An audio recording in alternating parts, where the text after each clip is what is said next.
بالله من الشيطان الرجيم يا أيها الذين آمنوا كتب عليكم الصيام كما كتب على الذين من قبلكم لعلكم تتقون. Allah Azza wa Jalla nous dit ô vous qui avez cru, nous avons prescrit le jeûne comme il a été prescrit à ceux avant vous afin d'atteindre la piété. La piété est basée sur 4 points.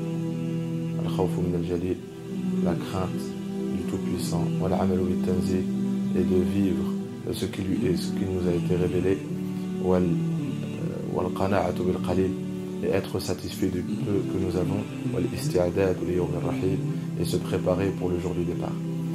On a profité des bienfaits du mois du Ramadan pendant la première quinzaine, et là nous sommes en train de vivre la deuxième quinzaine. Le petit conseil que je peux donner pour essayer de réfléchir sur l'objectif du mois de Ramadan, qui est la piété, qui est la crainte d'Allah Azza wa Jal, qui est notre relation avec le Coran, qui est être satisfait de ce que nous avons, même si à nos yeux c'est peu, et la préparation pour l'au-delà, c'est de regarder ce qui a été changé en nous par rapport à cette piété. Est-ce que notre crainte d'Allah a augmenté? Est-ce qu'on a réussi à obtenir le pardon d'Allah Azza wa Jal? On sait que l'objectif que chaque musulman et chaque musulmane doit réussir à atteindre pendant le mois de Ramadan, c'est d'effacer tous nos péchés, de vivre le mois de Ramadan de la meilleure des façons, avec cette nouvelle relation que nous avons avec le Coran. Allah Azza wa Jalla dit dans le Coran, قُلْ فَلِلَّهِ الْحُجَّةُ الْبَالِغَةُ, dit appartient à Allah cette forte preuve, en parlant du Coran. Ce Coran qu'on écoute tous les soirs, que nous lisons tous les jours. Ce Coran qui est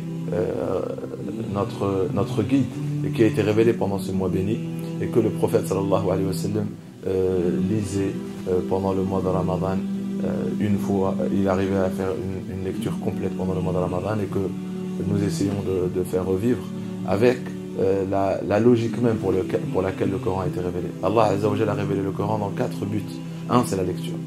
Allah nous dit récite ce qui t'a été révélé de ce livre.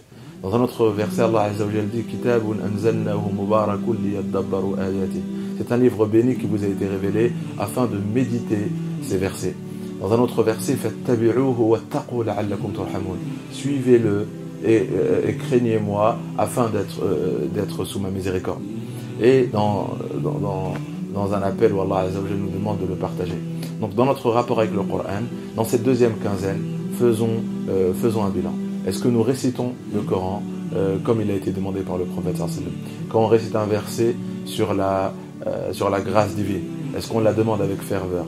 Sur l'au-delà, sur le jour du jugement, sur l'enfer, est-ce qu'on redoute ces versets-là? Est-ce que ça fait trembler notre cœur? Est-ce que ça réussit à faire couler quelques larmes?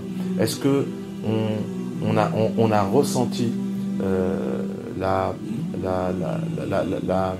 lumière de ces versets-là, qui nous poussent encore plus à aller vers Allah Azza wa Jal, et de craindre encore plus le châtiment, et donc de demander encore plus le pardon d'Allah Azza wa Jal.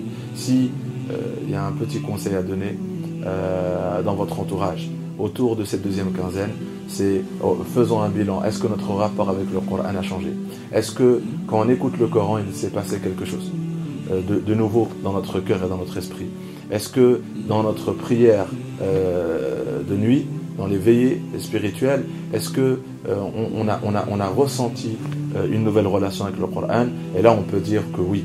Donc les fruits du Ramadan, et donc cette piété, elle commence à être ressentie, à voir le jour.